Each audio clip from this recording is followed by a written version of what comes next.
अस्सलाम वालेकुम everyone, this is your teacher Maryam. How are you everyone? कैसे हैं आप सब? उम्मीद है ठीक होंगे। बिस्मिल्लाहिर्रहमानिर्रहीम। Let's start our new topic, new chapter. हाँ जी, अब हमारा नया चैप्टर स्टार्ट हो रहा है। केमिस्ट्री 9 क्लास की है, न्यू सिलेबस है। इसका नाम है स्टीशियोमीट्री। चैप्टर 4 हम बात करने लगे हैं। स्टीशियोमीट्री क्या होती है कि आप लोगों ने केमिकल रिएक्शंस की बोथ साइड्स पे, रिएक्टेंट्स पे भी और प्रोडक्ट्स पे भी आपने कुछ नंबर्स देखे होंगे। वो जो नंबर्स होते हैं बैलेंस्ड केमिकल इक्वेशन या अनबैलेंस्ड केमिकल इक्वेशन में, किसी भी केमिकल इक्वेशन में जो नंबर होते हैं वो स्टीशियोमीट्री होती है। मतलब वो शो करते हैं कि कितने रिएक्टेंट्स मिल रहे हैं और कितने प्रोडक्ट्स बना रहे हैं। ठीक है, इनकी तादाद को हम, इसकी स्टडी को हम स्टीशियोमीट्री कहते हैं। सबसे पहले तो हम देखें डिफाइन स्टीशियोमीट्री। स्टीशियोमीट्री होता है क्या, पहले हम डेफिनेशन देखेंगे। Stoichiometry is an important concept in chemistry. Stoichiometry की केमिस्ट्री में बहुत इंपॉर्टेंस है। Which helps us to calculate the amounts of reactants and products by using a balanced chemical equation, जो कि हमें मदद करता है बताने में कि कितने रिएक्टेंट्स को मिलाएं और प्रोडक्ट बनेगा, कि केमिकल एक्सप्लोजन ना हो जाए, कोई धमाका ना हो जाए, कितनी मिकदार में कोई चीज़ डाली जाएगी, बैलेंस्ड केमिकल इक्वेशन बनाई जाएगी ताकि न्यू प्रोडक्ट बन सके। ठीक है, it is based on the law of conservation of mass, which states that matter can neither be created nor destroyed. Therefore, the total mass of all the reactants must be equal to total mass of all the products. अच्छा, जिस तरह होता है ना physics में, आपने देखा होगा कि जो एनर्जी होती है वो वेस्ट नहीं होती है। वो अपनी एनर्जी जो स्टेट्स चेंज कर लेती है। अगर हीट एनर्जी है तो वो साउंड एनर्जी में बदल जाती है, इलेक्ट्रिकल एनर्जी में बदल जाती है। एनर्जी वेस्ट नहीं होती है, अपनी फॉर्म बदल लेती है। In the same way chemical equation में भी ऐसे होता है, कोई भी रिएक्टेंट वेस्ट नहीं होता, वो अपना फॉर्म बदल लेता है, किसी और रिएक्टेंट के साथ मिलके अपने आप को प्रोडक्ट बना लेता है, तो वो भी अपनी फॉर्म बदल देता है। तो इसका यही मतलब है लॉ ऑफ कंजर्वेशन।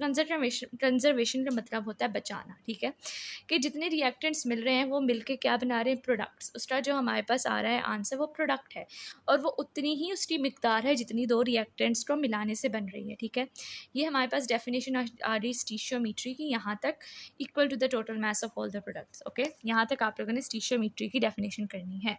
अब नेक्स्ट देखते हैं। नेक्स्ट है element exist. How do elements exist in the world. दूसरा क्वेश्चन है कि एलिमेंट्स जो हैं किस तरीके से एग्जिस्ट करते हैं दुनिया में। कुछ गैस के तौर पे एग्जिस्ट करते हैं, कुछ लिक्विड्स के तौर पे, कुछ सॉलिड्स के तौर पे। तो अब देखते हैं कि जब एलिमेंट्स एग्जिस्ट करते हैं तो हम इसको रिप्रेजेंट कैसे करते हैं। ठीक है, elements exist in different forms in this world. मुख्तलिफ फॉर्म्स में, मुख्तलिफ अशकाल में होते हैं, शक्लों में होते हैं।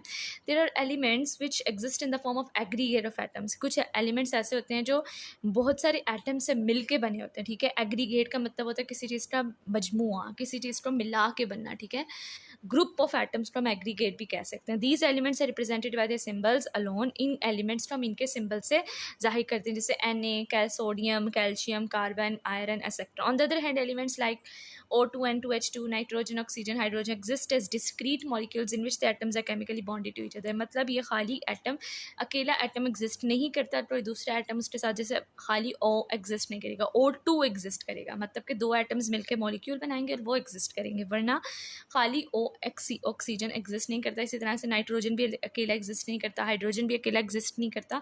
उनको कम से कम दो एटम्स चाहिए होते हैं इस दुनिया में एग्जिस्ट करने के लिए।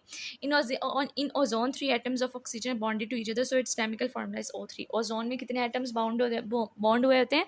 3 हुए होते हैं। ठीक है, तो वो क्या बनाते हैं? O3। ओके, नेक्स्ट क्वेश्चन है high chemical compound. How chemical compounds exist. अच्छा, अब जो केमिकल कंपाउंड्स है वो कैसे इस दुनिया में पाए जा रहे हैं? सिमिलर टू एलिमेंट्स, जिस तरह एलिमेंट्स होते हैं इसी तरीके से कंपाउंड्स होते हैं। अब एलिमेंट्स मिलकर क्या बनाते हैं? कंपाउंड्स बनाते हैं।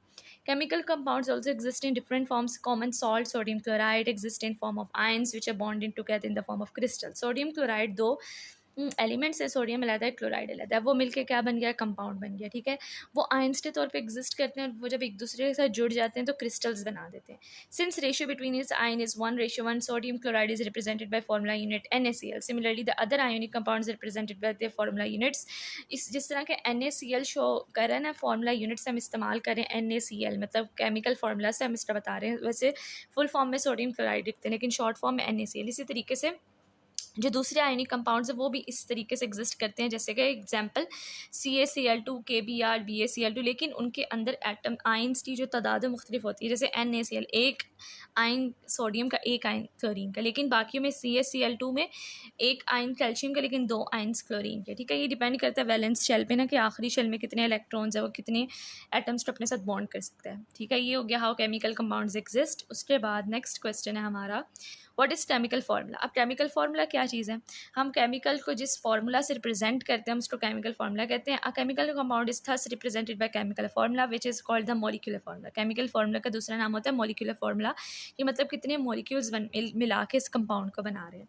And which show all the types of atoms bonded together in one molecule of that compound. एक मॉलिक्यूल बनने के लिए जितने एटम्स आपस में मिले हैं उन सबको रिप्रेजेंट करना मॉलिक्यूलर फार्मूला का काम है। एग्जाम्पल ऑफ कोवलेंट कंपाउंड, जब हम एग्जाम्पल देखते हैं, ये देखें HCl, एक हाइड्रोजन का एक क्लोरीन का एटम, HF एक हाइड्रोजन का एक chlorine, H2S, PH3, H2O2, H2SO4।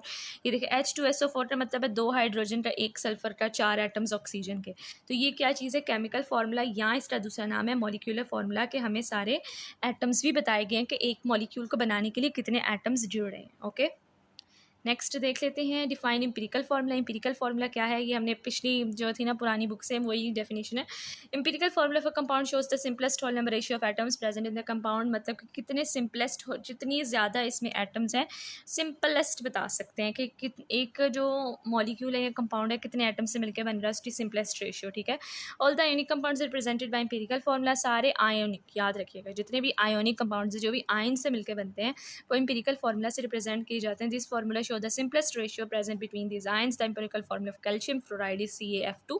एक इसमें कैल्शियम का एटम है, 2 इसमें फ्लोरीन के एटम है, which shows the ratio present between calcium and fluoride ion and it's crystal. ये केमिकल फार्मूला आपको क्या बता रहा है, ये बता रहा है कि एक कैल्शियम का और 2 फ्लोरीन के आयन्स एग्जिस्ट कर रहे हैं एक क्रिस्टल में। तो ये हो गया इसका एम्पिरिकल फार्मूला, मतलब सिंपलेस्ट फार्मूला, इससे ज़्यादा सिंपल हो नहीं सकता था।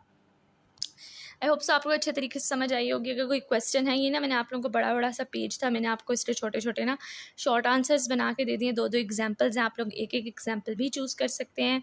आई होप सो आपको अच्छे तरीके से समझ आ गई होगी। Like share and subscribe my channel. अल्लाह हाफिज़।